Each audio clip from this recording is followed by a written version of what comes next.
বলে দেয়। কোরআনের যেটা হুকুম, এই হুকুমকে পালন সকলকেই করতে হবে।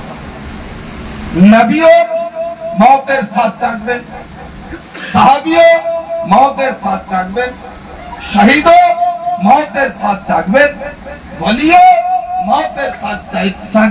পার্থক্য আল্লাহু আকবার, এই সৃষ্টি এরা মওতের সাথ তো থাকে, রূহ তো আলাদা হয়, কিন্তু তাদের রূহ তো জিন্দা বটে, পাশাপাশি তার শরীরটাও জিন্দা। অবাক লাগবে, এক দুটা উদাহরণ দিলে খোলাসা হয়ে যাবে। बरेली सरजमीन के आगे जाए, हुजूर मुफ्ती आजम हिंद अलैहि रहमतुल रिदवाने नवासा हुजूर ताजुश शरिया इनार इंतेकालेर पर सलमान अजहरी साहेब उनार जेहेतु खास एक छात्र सलमान अजहरी साहेब के जामे मिशर अजहरे हुजूर ताजुश शरिया पाठिয়েছিলেন। सलमान अजहरी के हुजूर খুব ভালোবাসতেন।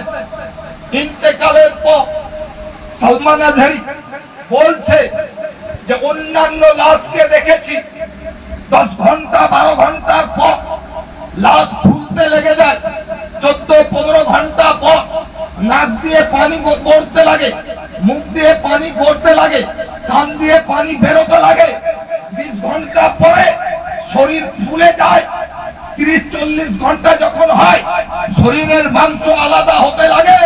কিন্তু সলমান আজহরি নিজে বলছেন যে আমি উনার লাশের পাঁজরে ছিলাম, একেবারে 48 ঘন্টা পর উনার জানাজা হয়, উনার গোসলেও ছিলাম, উনাকে তুলতেও দেখলাম। ওনার কসম করে বলছি, জিন্দা লোকে যেমন শরীর থাকে উনার শরীর লালন ওই রকমই রয়েছে। নারে তাকবীর, নারে রিসালাত, মাসলাকে আলা হযরত জিন্দাবাদ, বস্তি বস্তি করিয়া করিয়া তাজুশ শরিয়া তাজুশ শরিয়া। তবে আরেকটা ব্যাপার আমার এখনো তাহকিক হয়নি, তবে তাহকিক করব। তবে এটা কোনো বাইত কথা নয়, আল্লাহ ওয়ালাদের জন্য এটা আশ্চর্য নয়। উনার ইন্তেকালের পরে হোয়াটসঅ্যাপের মাধ্যমে পেয়েছিলাম, কোন এক মাওলানা বলেছিলেন যে হুজুর তাজুশ শরিয়া যখন ইন্তেকাল হয়, উনার মেয়ে তখন উমরা করতে গেছিলেন। উমরাতে যাওয়ার পর যখন বার্লি থেকে ফোন গেল, মেয়ে করলেন কি ঘুরে চলে এলেন যে পরে আবার উমরা করতে আসবো। আব্বার শেষ চেহারাটা তো দেখিনি। ফ্লাইটে বার্লি চলে এলেন, চলে আসার পর আব্বার লাশ রয়েছে, চোখ বন্ধ করা আছে, মেয়ে সামনে বসে গেলেন। বসার পর কাঁদতে কাঁদতে বললেন, আব্বা সুদূর মক্কা থেকে তোমাকে দেখার জন্য আমি চলে এলাম, আমাকে কি একবার দেখবে না? তো যে দর্শক যে দেখেছিল সে বলছে আমি খেয়াল করলাম তাজুশ শরিয়া চোখের পাতায় একবার খুললো আবার বন্ধ হয়ে গেল। বুঝা গেল যে আল্লাহ ওয়ালা রূহ তো মরেই না, বরং শরীরও। আর একটু আগে আপনাকে নিয়ে যাই, বড় বড় মুফতিরা এসে ইনার দরবারে ফতোয়া লিখতে, এটা ছিল ইনার দরবার। ইনার ইন্তেকালের পর গোসলের যখন কথা হলো, তো 6 জন মুফতি মিলে দায়িত্ব নিলেন যে গোসলটা আমরা দিব, গোসলটা আমরা দিব। 6 জন মুফতি, ভারত বিখ্যাত মুফতি, ইনারা গোসল দিচ্ছেন। মশলা সবারই জানা, এটা নয় যে কোনো হুজুরের মশলা জানা নাই, মশলা সব হুজুরেরই জানা আছে যে মুর্দাকে যখন গোসল দিবেন যথাযথ সম্ভব তার সাঁতার যেন না, নাভি থেকে নিয়ে হাঁটু পর্যন্ত, হাঁটুর নিচের পর্যন্ত যেন এটা না খুলে। গোসলের টাইমেও কিন্তু খেয়াল রাখতে হবে, ঠিক আছে? জিন্দা যদি খুলে তার নিজে গুনাহগার হবে, আর মুর্দা যদি খুলে তার ওয়ারিসরা গুনাহগার হবে। এই জন্য জায়গাটা গোসল দিলেও ঢেকে রাখার ব্যবস্থা করতে হবে। সবাই জানে গোসল দেওয়ার টাইমে কি হয়, হাত সাইডে পড়ে থাকে আমাদের, হ্যাঁ হাত সাইডে। হুজুর মুফতি আজমকে গোসল দিচ্ছেন, একটু বেখেয়ালি হাঁটুর কাপড়টা উঠছে, যারা দিচ্ছেন তাদের খেয়াল নেই। হাঁটুর কাপড় উঠছে, যারা দিচ্ছে তাদের খেয়াল নাই। হুজুর মুফতি আজমিন দেখছেন এরা তো সাঁতার খুলে দিবে, যে সাঁতার জিন্দা অবস্থায় কেউ দেখতে পারেনি, আর সেই সাঁতার ইন্তেকালের পর দেখবে, এটা হয়। হুজুর মুফতি আজমিন করলেন কি, সাইডের হাতটা এসে হাঁটুতে চাপিয়ে দিলেন যেন কাপড়টা না। মুর্দা কাকে বলে? মুর্দা বলে রুটা বেরিয়ে গেল, হাত আছে কিন্তু কাজ করবে না, পা আছে কিন্তু কাজ করে না, চোখ আছে কিন্তু কাজ করে না, কান আছে কিন্তু কাজ করে না, জবান আছে কিন্তু কাজ করে না। হুজুর মুফতি আজমিন দুনিয়াকে এলান করে দিলেন, সমস্ত মুর্দাকে এক প্রকার মনে করিও না। আরে শুনো, আমি নবীর গোলাম, যদি ইন্তেকালের পর নিজের হাতকে হাঁটুতে রেখে সাঁতার কাটতে পারি, তাহলে আমার আকার কি অবস্থা হবে। আরো আগে আপনাকে নিয়ে যাবে, বোঝা যাচ্ছে যে সব মত একরকম। ইনাদের রূহ জিন্দা, পাশাপাশি শরীরও জিন্দা। ইনারা কথা বলেন না, এটা আলাদা, তবে প্রয়োজন পড়লে বলেও দেন, প্রয়োজন পড়লে বলেও দেন। এরকম হাজারো দলিল আমাদের সামনে আছে। একটা দলিল আপনাকে দেখায়, বিহার শরীফে একজন আল্লাহর ওলির মাজার শরীফ আছে, যার নাম হচ্ছে শরফুদ্দিন বিহারি। খুব বড় আল্লাহ, খুব বড় আল্লাহ, কিন্তু আফসোস তার সিলসিলা চালু না, কারণ উনি কাউকে খলিফা রেখে দেন, খেলাফত কাউকে দেন। ভালো করেছেন, সেটা উনি ভালো জানেন। তো শরফুদ্দিন বিহারি মাজার শরীফ বিহারে, এবং উনার নামে বিহার রাজ্যটা চলছে, শরফুদ্দিন বিহারি। আল্লাহর লাকাব ছিল ইয়াহইয়া মুনিরি, এটা ছিল লাকাব। ইনার যখন ইন্তেকালের সময় ছিল, তো মুরিদদেরকে ডাকলেন, মুরিদদেরকে ডেকে বলছেন, বাবু শোনো, আর সময় বেশি আমার নাই, খুব তাড়াতাড়ি আমি ইন্তেকাল করে যাব। মন যদিও চাই না তোমাদেরকে ছেড়ে যেতে, কিন্তু উপায় নাই, যেটা আল্লাহর হিকমত সেটাই করতে হবে, ওটাই উপায় আমাদের নাই। শরফুদ্দিন বিহারি করলেন কি, মুরিদদেরকে ডাকলেন, ডাকার পরে বললেন, বাপ শুনে নাও, অনেক পীরকে দেখেছি মুরিদকে অতিরিক্ত নসিহত ওসিয়ত করে দেয়, 10টা 20টা 30টা করে দেয়, লাস্টের বেলায় মুরিদ একটাও পালন করে না, বেশি হলে যা হয় পালন করে না।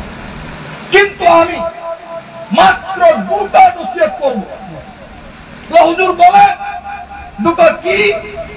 তিনি 1 নম্বর বললেন, বাপ আমার এই মাথার টুপিটা আমার কবরে দিয়ে দিন, টুপিটা কবরে দিয়ে দিন।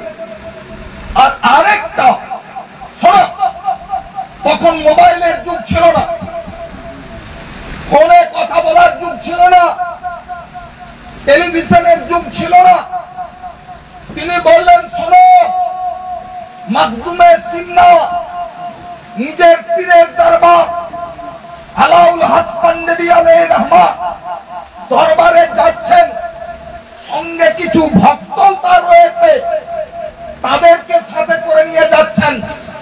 এই রাস্তা দিয়েই উনি পার হবেন, উনাকে বলবে যেন উনি আমার জানাজাটা পড়েছেন। সুবহানাল্লাহ। কত বড় আল্লাহর ওলি! আজকের যুগ হলে বলতেন হয়তো ফোন করে জানিয়ে দেওয়া হয়েছে, এই জন্য হুজুর চলে আসছেন, টাইমটা জানা গেছে। কিন্তু তখন ফোনের জন্ম তো জন্ম ভাবনাই ছিল না, টেলিভিশনের ঝামেলাই ছিল না, রেডিও সেই জামানায় ছিল না। এমন একটা টাইমে, সেই টাইমে বললেন মাকদুমে সিন্না আসছেন, এই রাস্তা দিয়েই যাবেন, উনাকে বলবে জানাজাটা পড়িয়ে দেবে, দেরি করিয়ে।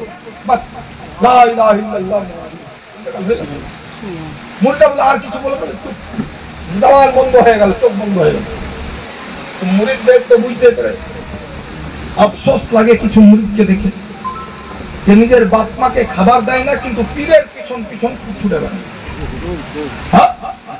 পীর আসতে গেলে বাপ যা দিন এলাকায় থাকবে, টুপি পরে পীরের পিছন পিছন দৌড়ে বেড়ায়। হ্যাঁ, আপনাদের এখানকার লোক বেড়াই কেনা যায় না, তবে আমি তো দিকে দেখেছি পীর আসতে গেলে 1 সপ্তাহ 10 দিন কাজ কাম সব বন্ধ, খালি পীরের পিছনে পিছনে দৌড়ে বেড়ায়। কিন্তু আমরা দেখি বাপের খাতি নাই, মায়ের খাতি নাই, পৃথক বাস করে। আফসোস এই সন্তানদেরকে, নিজের বাপে লুঙ্গি দিতে পারে না, আর পাথর চাপড়ে গিয়ে 5,000 টাকা দামের চাদর দেয়। নিজের মাকে শীত বস্ত্র দিতে পারে না, আজমিরে গিয়ে 50,000 টাকা খরচ করে চাদর দিয়ে আসে। একটা হক কথা আপনাদেরকে বলে দিই, 1000 পীর যদি আপনার জন্য দোয়া করে, আর উল্টো দিকে একটা বাপ্পা যদি বদদোয়া করে, হাদিস বলছে বাপ্পায়ের দোয়া কবুল হবে, ওলির দোয়া কবুল। আমরা পীরপন্থী, পীর আমরা মানি, তবে ওই রকম মানি না যে বাপ মাকে বাদ দিয়ে পীরের পিছনে দৌড়ে গেল। হ্যাঁ, বাপেরও খিদমত করে, মায়েরও খিদমত করে, পীরেরও দোয়া, কিন্তু সব থেকে আগে মায়ের দোয়া, বাপের দোয়া। কারণ হাজারো হাদিস দেখানো যাবে, নবী বলেছেন যে বাপ মা যদি সন্তানের জন্য দোয়া করে, সেই দোয়াটা আল্লাহ ফিরায় না, সাথে সাথে কবুল হয়। কিন্তু পীর আমার জন্য দোয়া করলে কবুল হবেই, এইরকম হাদিস এখনো পাই। কথা বুঝতে পেরেছেন? এখনো পাই।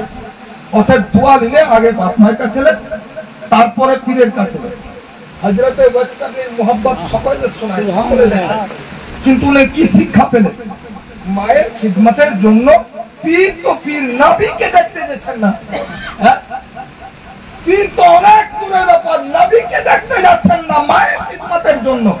হ্যাঁ, কিন্তু আজ আমাদের সুন্নি ভাইদের পরিস্থিতি দেখে অন্যান্য গ্রুপের লোকে আমাদেরকে গাল দেয়।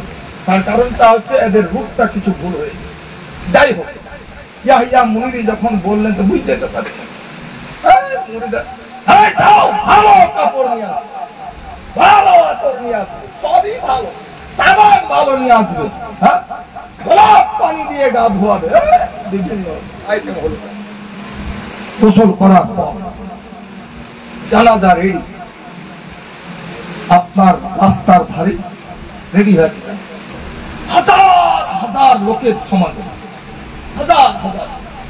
হ্যাঁ, বুজুর্গদের জানাজাতে লোক যায়, এই কারণেই যায় যে অনেক টাইমে মাইয়াতে বুজুর্গির কারণে আল্লাহ করেন কি, তার জানাজায় যত লোক এসছে তাদেরকে মাফ করে দেন। আবার অনেক টাইমে জানাজার লোকের নেকির কারণে ওই মাইয়াতকে আল্লাহ মাফ করে দেন। এই জন্য জানাজায় যায়। ঠিক আছে, জানাজায় হাজার হাজার লোক। নিজামুদ্দিন আউলিয়ার জামানার একটা কথা দেখলাম, আমির খুসরুকে হযরত একবার বাজার পাঠালেন, যাও বাজার করে নিয়ে। দিল্লির বাজারে বাজার করতে গিয়ে 3 ঘন্টা লেট। তো মেহবুবে ইলাহি জিজ্ঞেস করছেন, আরে বাবা 3 ঘন্টা লেট কিসের জন্য হলো? কি করছিল তুমি? বলছে হুজুর বিপদে পড়ে গেছি। কি বিপদে পড়লে? একজন ওলি ইন্তেকাল করেছেন, উনি বলে গেছেন যে আমার জানাজার খাট যে ছুঁয়ে দিবে আল্লাহ তাকে জান্নাতি করে দেবে। সুবহানাল্লাহ বলে, আল্লাহ তাকে জান্নাত দিয়ে দিবে, এটা উনি বলে গেছে। আর এই বলার কারণে দিল্লির লোক দেখছে, আরে বাবা এত সহজে জান্নাত আর কোথাও পাওয়া যাবে না। দোকান বন্ধ, বাজার বন্ধ, বাড়ি ঘরের কাজ কাম বন্ধ, যত লোক ছিল সব জায়গায় যাই পড়েছে, খালি খাট ছোঁয়া। মেহবুবে ইলাহি তুমিও ছুঁয়ে নাকি?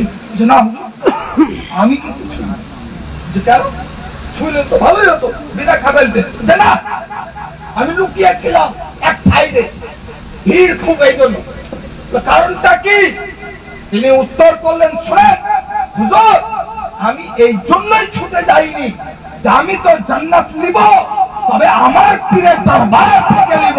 আরে যে পীরের দরবারে জান্নাত পাওয়া যাবে না সেই মুরিদরা ছুটে বেড়াবে। আমি সুবহানাল্লাহ। এখন কেমন ছিলেন তো ইয়াহিয়া মুনির, ইনি করলেন কি বলে দিলেন, জানাজা ওনাকে দিয়ে পড়াতে। হাজার হাজার লোকের সমাগম জানাজা পড়ার জন্য চলে এসেছে। লোক অপেক্ষা করছে, কি ব্যাপার, ইমাম সাহেব কই, ইমাম সাহেব কই। লোকে বলছে আজ ইমামের কাজ নাই, কারণ ওসিয়ত উনি করে দিয়েছে ওনাকে যেই জানাজা। রাস্তায় গিয়ে ডাল হানা, সুবহানাল্লাহ, মখদুমে সিমনা চলে আসছে। তিনি লক্ষণ বলে দিয়েছিলেন যে হুজুর চিনব কি করে, 6.5 ফুট 7 ফুট লম্বা হবে, পাকা আমের মতো চেহারা হবে, বাদশাহী সন্তান, বাদশাহী ছেড়ে ঠোকার মেরে এই লাইনে এসছেন। মাথায় পাগড়ি আছে, জুব্বা আছে, হাতে লাঠি আছে, সাবা কারি, তারপর বেশ কিছু মুরিদ তার সাথে আছে। এতগুলো লক্ষণ বলে দিয়েছেন, চিন্তার অসুবিধা নেই। যেমন উনি আসছেন মধ্যে, হুজুর চলেন আমাদের পীরের জানাজাটা পড়িয়ে দেন। আমি বললাম রে বাপ, ওনাকে বলার দরকার কি আছে, যে পীর বিহারে থেকে কাচোচার পীরকে দেখতে পাই যে কোথা থেকে আসছে, সেই পীরকে আর কাচোচার পীরকে বলতে বাকি আছে? বাকি রাখবে? বলছে বাবা আমিও জানি। হুজুর চলেন তাহলে জানাজা পড়িয়ে দেন। জানাজা একেবারে রেডি, জানাজা পড়াতে দাঁড়িয়ে গেলেন। জানাজা পড়া হয়ে গেল, জানাজা পড়ার পর দোয়া করলেন, দোয়া হয়ে গেল, মাটি হয়ে গেল, দোয়া হয়ে গেল, সব সেরে ইনি আর চলে যাচ্ছিলেন।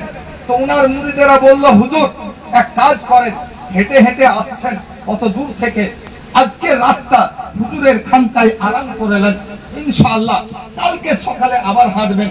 তো যারা সাথে ছিল তারাও বলছে হুজুর ঠিকই বলছেন, আজকে আরাম করলি কালকে সকালে আবার হাঁটবো।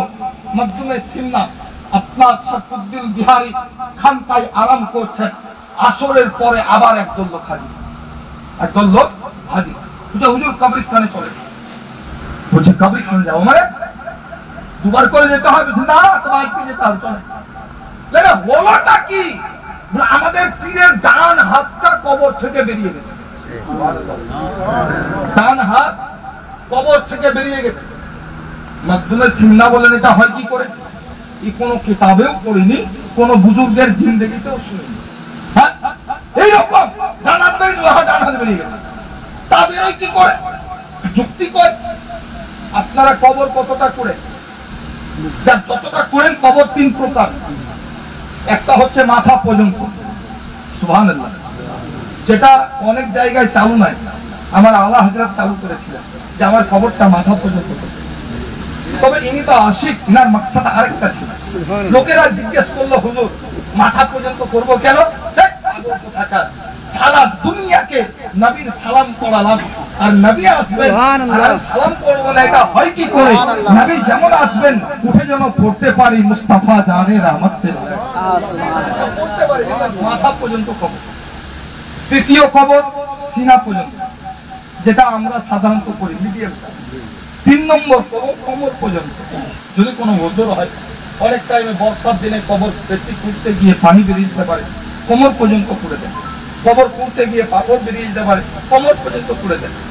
কিন্তু কোমর পর্যন্ত যদি কবর খুঁড়ে লাশটাকে তো শুইয়ে রাখে, হ্যাঁ, হাতটা যদি উঠায় তো উঠবে, হ্যাঁ, যদি কোমর পর্যন্তই করা হয় উঠবে। ও বাঁশি ছুতে পারবে না, বাড়ানো তো দূর কিনা। কোন যুক্তিতে বলো হাত বেরিয়েছে? তো হুজুর চলে তো দেখেন হাত বেরিয়েছে, ডানা। বড় বড় লোক, পণ্ডিত লোক গবেষণা করতে লাগলো হাত কি করে বেরোয়, হাত কি করে বেরোয়। বোকালে কাকে ঘেল মেরে দেয়, শিয়াল টিয়ালে বের করে দেয়। শিয়াল টিয়াল বাইরে একটা দিক বাড়াবে, হয়তো পায়ের দিক বাড়াবে, হয়তো মাথার দিক বাড়াবে টানতে গেলে, তাহলে হাত বাড়াবে মিডিলা। এটা কখনো হয়? মখদুমে সিমনা গেলেন, দেখছেন সত্যি তাই হাত বেরিয়ে আসছে। ইনিও বলছেন আমি আর ভেবে পাই না এটা কি করে হয়, হাত হাজার হাজার লোক দেখতে গেছে। ছেলে যত গেছে মেয়ে তার থেকে নেবো বলে, ওরা দেখছে জানাজায় যেতে দিবি না, তাহলে এতও যেতে দিবেন নাকি? সব হাজির হয়েছে, হাত বেরিয়ে গেছে। মখদুমে সিমনা গিয়ে দাঁড়িয়ে গেলেন, ভাবতে লাগলেন হাত বেরোয় কি করে, সম্ভব কি করে। পৃথিবীর কোন কিতাবে দেখতে পাওয়া যায়নি হাত বেরিয়েছে, কিন্তু ইনার হাত বেরোলো কেন? ভাবতে লাগলেন, উত্তর আসছে না। শেষের বেলায় সমস্ত লোককে বললেন, কবর থেকে কিছুটা দূরে সরে যাও, এবার আমাকে দাঁড়াতে দাও।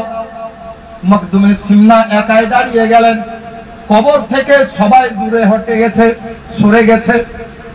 একটা আমল যেটাকে কসবে কুবুর বলা হয়, যেটা কিতাবে নয় বরং সিনাই সিনাই যে বিদ্যাটা আছে, এটা মুর্শিদের দরবার থেকে কেউ কেউ পেয়ে যায়।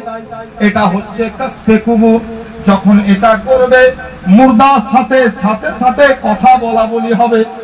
মখদুমে সিমনা দাঁড়িয়ে গেলেন, মাথা নিচু করে দিলেন, আধ ঘন্টা ধরে দাঁড়িয়ে আছেন। আধ ঘন্টার পর চোখ খুললেন। চোখ খোলার পর মুচকি হেসে বলছেন, বাবারে মুরিদ তো অনেক দেখেছি, কিন্তু তোমাদের মতো পাগলা মুরিদ দেখিনি। মুরিদ অনেক দেখলাম, কিন্তু তোমাদের মতো বোকা মুরিদ দেখিনি। আমার মতো মৌলবীও মুরিদ আছে, গায়ে লাগবে কি লাগবে না? হ্যাঁ, পাবলিক বলবে আরে আমাদের কিনা তো আমরা বোকা হতেই পারি, কিন্তু মৌলবীরাও বোকা? হ্যাঁ, এত বড় কথা। বলছে হুজুর বোকামুটা কি করলো? তো মখদুমে সিমনা বললেন, শোন, তোদের পীর যদি 10টা 20টা ওসিয়ত করতো, দিয়ে যদি ভুলে যেতিস মেনে নিতাম। বেচারা মাত্র 2টা ওসিয়ত করেছে, এক যে আমার টুপি দিয়ে দিবি, আর 2 মখদুমে সিমনাকে দিয়ে জানাজা পড়াবি। মখদুমে সিমনাকে দিয়ে তো জানাজা পড়ালি, কিন্তু উনার টুপিটা কেন কবরে দিসনি? কেন কবরে দিসনি? এই টুপির মধ্যে বা রাজ কি ছিল? আল্লাহু আকবার। টুপির মধ্যে রাজ ছিল।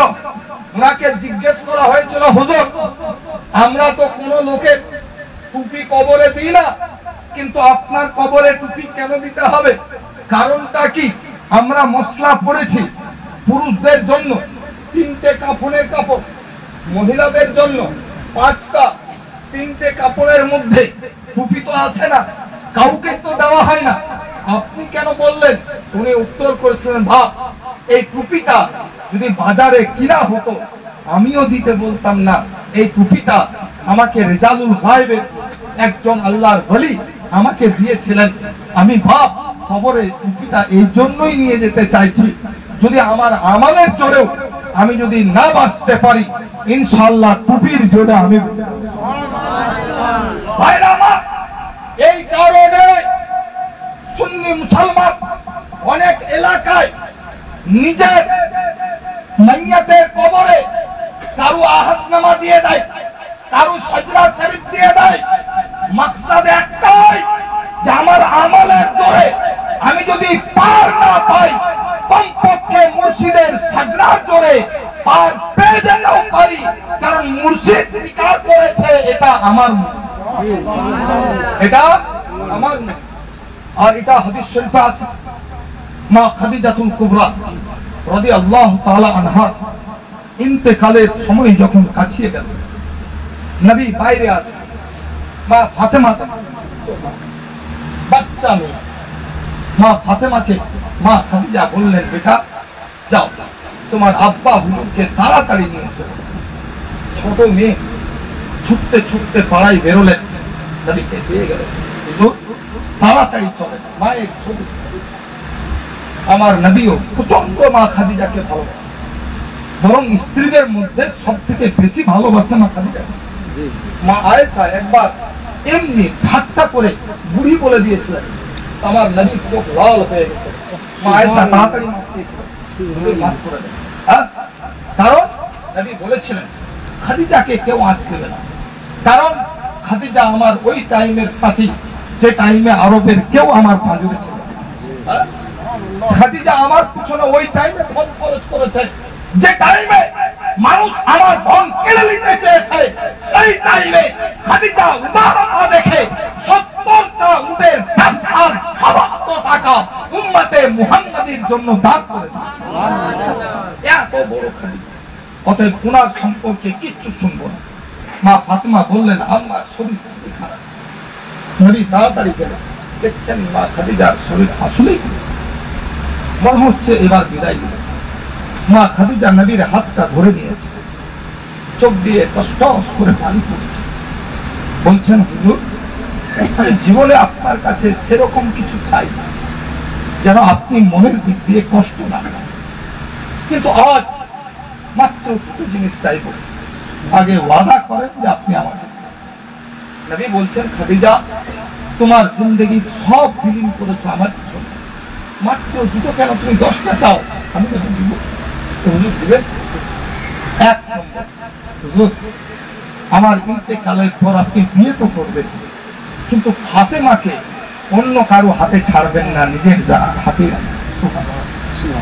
আর এই কারণে আমার নবীর তো আরো মেয়ে আছে, হযরতে যায়েনব, হযরতে রুকাইয়া, হযরতে কুলসুম। সব থেকে বেশি মুহাব্বতের কথা ওলামারা মা ফাতেমাকে বলেন। তার কারণটাই হচ্ছে মা খাদিজা যখন সুপে দেন তখন বলেছিলেন, ইয়া রাসূলুল্লাহ, আমি সব দিয়েছি আপনার জন্য, কিন্তু চাইনি কিছু, একটাই চাইলাম আমার বেটিকে নিজের কাছে রাখবেন। এই কারণেই নবী মা ফাতেমাতুজ জাহরাকে বাপের হক আদায় করেছেন, মায়ের হক। এই জন্যই এত বেশি মুহাব্বত, এত বেশি ফজিলত হাদিস শরীফের মধ্যে আছে। কারণ বাকি মেয়েদের তখন বিয়ে হয়ে গেছিল, এই জন্য মা খাদিজা অনুরোধ করেছেন। এক, দ্বিতীয় বলছেন যে হুজুর, আপনার পরনের একটা কাপড় আমার কবরে দিয়ে দিবেন। আপনার শরীরের একটা কাপড় আপনি কবরে দিয়ে দিবেন। নবী বলছেন, খাদিজা তুমি কি করবে? তোমার খাদিজা বলেছিলেন, হুজুর, আমার আমলের জোরে যদি আমি পার না পাই, আমার বিশ্বাস আপনার জিহ্বার জোরে আমি অবশ্যই করব। এটা মা খাদিজা বলেছিলেন। এই কারণেই ইয়াহিয়া মুনির বলছেন, এই টুপিটা আমার কবরে দিবে। কেন দিবে? এই টুপিটা একজন রিজালুল গায়ব, মানে ওই আল্লাহর ওলিদেরকে বলা হয় যারা বেঁচে আছেন কিন্তু আমাদের চোখের আড়ালে রয়ে গেছে। কিছু আল্লাহর ওলি যখন বেলায়েত পেয়ে যান, উনি তো আল্লাহর ধ্যানে মগ্ন, কিন্তু লোক কি করে? বিরক্ত করে। লোক বিরক্ত করে, তখন বিরক্ত হয়ে দোয়া করে, আল্লাহ এদের চোখ থেকে আমাকে আড়াল করে দাও, এদের চোখ থেকে আমাদের আড়াল করে দাও। ওলামারা বলছেন, শাইখুল ইসলামরা 3 ভাই ছিলেন। একটা ভাই রেজালুল গায়েবে চলে গেছেন, হুজুর মুফতি আজম হিন্দের একটা ছেলে ছিলেন, ইনারাও বলছেন যে এটাও রেজালুল গায়েবের মধ্যে চলে গেছেন। কারণ প্রচন্ড সুফি সাফা ছিলেন, এদেরকে বলা হয় রেজালুল গায়েব। গাউসে পাককে জিজ্ঞেস করা হয়েছিল, হুজুর, রেজালুল গায়েব যারা আল্লাহর ওলি তারা থাকেন কোথায়? তিনি বলেছিলেন যে তিনারা এখন কোহে কাফে থাকেন। বলছেন উনাদের পাওয়ার, উনাদের শক্তি কতটা? হুজুর গাউসে পাক বলেছিলেন, উনারা যদি সূর্য উঠার জায়গায় থাকেন আর সূর্য ডুবার জায়গায় কেউ যদি ছাদ থেকে পড়ে যায় তো হাত বাড়িয়ে ধরে নিতে পারেন। উনাদের কাজ কি? বলছে আল্লাহর ইবাদত করা আর মাখলুকের সাহায্য করা। এই জন্য দেখবেন অনেক জায়গায় 3 তলা থেকে ছেলে পড়ে গেল রোডের উপরে, অথচ ছেলে কিছু হবে। এটা কি সম্ভব? 3 তলা থেকে পড়বে রোড। আমার নবকান্তপুর একটা হয়েছিল, 3 তলা থেকে ছেলে একদম রাস্তায়, অথচ কিছু হয়নি। এটা হয় কি করে? আসল ব্যাপার হচ্ছে যখন ছেলেটা পড়ে হয়তো কোন জিন সেটা হাত দিয়ে উঠে দিয়েছে, কিংবা রেজালুল গায়েবের কেউ হয়তো হাত দিয়ে নামিয়ে দিয়েছেন, যার ফলে ছেলের আঘাত লাগেনি।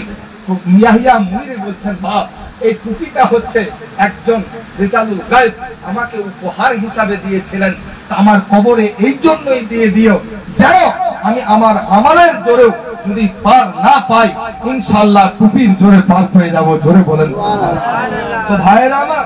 আচ্ছা বলেন যে ইয়াহিয়া মুনির আপনার কবরে যাওয়ার পরে 2 ঘন্টা 3 ঘন্টা ধরে ডান হাত বের করে দাঁড়িয়ে থাকলেন। সেই ইয়াহিয়া মুনির যখন ইনি কাসবে কুবুর মাকদুমে সিন্না করলেন, টুপি কেন দাওনি? মুরিদেরা বলছে হুজুর ভুলে গেছি। তো তাড়াতাড়ি নিয়ে এসো। খানকা থেকে টুপি আনা হলো। টুপি নিয়ে আসার পর মাকদুমে সিন্না বললেন, হুজুর ছেলে, মুরিদরা তো ছেলে, ছেলেরা বাপ মাকে কত কষ্ট দেয়, তাও তো মাফ করে দেয়। আপনিও তো বাপের মঞ্জিলে আছেন, মেহেরবানি করে মুরিদরা ভুল করে দিয়েছে, মাফ করে দেন। এই নেন আপনার টুপিটা নেন। যেমন টুপিটা দিয়েছেন সাথে সাথে হাতে ধরে নিলেন আর হাতটা আস্তে আস্তে কবরের ভিতরে চলে গেল। ধরে এবার আপনি বলুন, এই লোককে মুর্দা বলবেন না জিন্দা বলবেন? এর শরীরও জিন্দা, আত্মা তো জিন্দা আছে, এটা আপনারও আছে আমারও আছে, কিন্তু ইয়াহিয়া মুনির শরীরও জিন্দা আছে, আত্মা জিন্দা আছে। তা না হলে দাঁড়ালেন কি করে, কবরের বাইরে হাত করলেন কি করে, আবার টুপি যখন ধরলেন তো হাতটা টানলেন কি করে? তাহলে বোঝা গেল যে সব মুর্দা একরকম নয়। কিছু মুর্দা আছে, কিছু প্রাণী আছে যে মরে গেলে শরীরও শেষ আর জানও শেষ। কিছু প্রাণী আছে যে মারা গেলে তার আপনার শরীর শেষ হবে কিন্তু রূহ বাকি থাকবে। আর আল্লাহ ওয়ালা বান্দাদের এরা তো আরো আলাদা, এরা মওতের স্বাদ তো থাকেন কিন্তু আল্লাহু আকবার তাদের রূহ জিন্দা থাকে, তাদের শরীরও।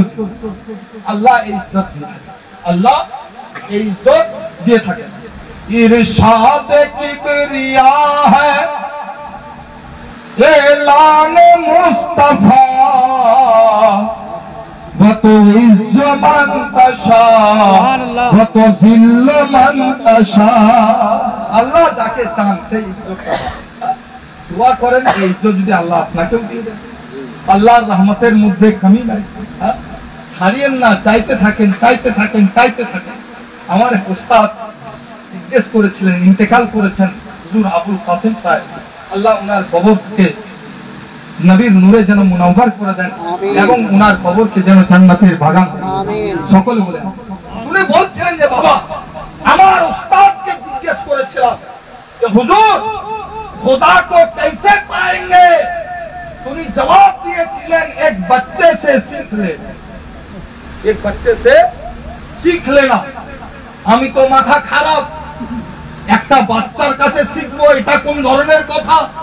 যদি বলতেন অমুক পীরের কাছে চলে যাও সহজ হয়ে যেত, যদি বলতেন অমুক হাজির কাছে চলে যাও সহজ হতো, অনেক অমুক আলিমের কাছে চলে যাও সহজ হতো, কিন্তু বাচ্চার কাছে আমি ভাবতে লাগলাম, ভাবতে ভাবতে চলেই যাই, উত্তর পাই না।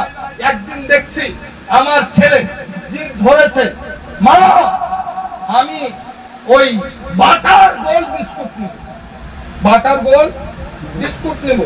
মা বলছে বেটা বাটার গোল নাই, অন্য বিস্কুট আছে। না আমি বাটার গোল নেব। বলছে বেটা মেরি নিয়ে এলে, না খাবো না। বলছে বাটার গোল নাই। বেটা হরলিক্স বিস্কুট খেলে, বলছে না খাবো না। বলছে বেটা বাটার গোল নাই, ক্রিম বিস্কুট খেলে, খাবো না। জিদ ধরে নিয়েছে, ছেলে কেঁদেই যায়, ছেলে কেঁদেই যায়। আমি বাড়ি ঢুকলাম, আগো বেটা কাঁদে কেন? বলছে তোমার বেটা বাটার গোল নেবে, অন্য বিস্কুট নেবে না। আলমারি থেকে বিস্কুট পেড়ে দিলাম, কোনোটাই নেয় না, বাটার গোল নেবে। এই জন্য 3 ঘন্টা ধরে একই রকম কাঁদছে। তাই এক কাজ করো, দরকার কি, যখন বাটার গোল নেবে একটা কিনে আনিয়ে দাও 10 টাকা দিয়ে। বিস্কুট যখন আনা করালাম তখনই নিয়ে নিল, হাসতে লাগলো। মুসলমান মুর্শিদ ওটাই বলেছিলেন, বাচ্চাকে পাস শিখলে না। একটা বাচ্চা যখন চাইলো বাটার নেবে, ওকে ওর মা হাজারও দিতে চেয়েছে কিন্তু লাইনি, বাটারই নেবে। ওকে ক্রিম দিতে চাইলো কিন্তু লাইনি, বাটার নেবে। ওকে মেন দিতে চাইলো লাইনি, বাটার নেবে। ওকে টোস্ট দিতে চাইলো লাইনি, বাটার নেবে। আপনি আমিও যদি দরবারে ইলাহিতে এই প্রতিজ্ঞা করে বসে যাই, আল্লাহ কাউকে চাই না, তোমাকে চাই। একদিন না পান, 2 দিন না পান, 1 মাস না পান, 2 মাস না পান, 1 বছর না পান, 5 বছর না পান, ওই বাচ্চার মতো জিদ ধরে দাঁড়িয়ে থাকেন, ইনশাআল্লাহ খোদাকেও আপনি একদিন পেয়ে যাবেন, ইনশাআল্লাহ পেয়ে যাবেন। মুসলমান বলতে চেয়েছিলাম আল্লাহর দরবারে চাইবে। তাই বলছেন এইটা বলেই বক্তব্য আমাদেরকে টানবে। তার কারণ দাঁড়িয়ে এতক্ষণ আমি অসুস্থ হওয়ার পর এতক্ষণ দাঁড়িয়ে বক্তব্য রাখিনি আপনাদের মহব্বতে রাখি। তবে দাঁড়িয়ে কেন রাখলাম? হ্যাঁ, যদি আমি বসে রাখতাম আপনারা এই আনন্দটা পেতেন, কেউ চেহারা দেখতে পেতেন আমার, কেউ পেতেন না। এই জন্য আপনাদের জন্য কষ্ট করে আমি দাঁড়িয়ে গেলাম। হ্যাঁ, ইরশাদ কিবরিয়া হ্যাঁ এলানে মুস্তাফা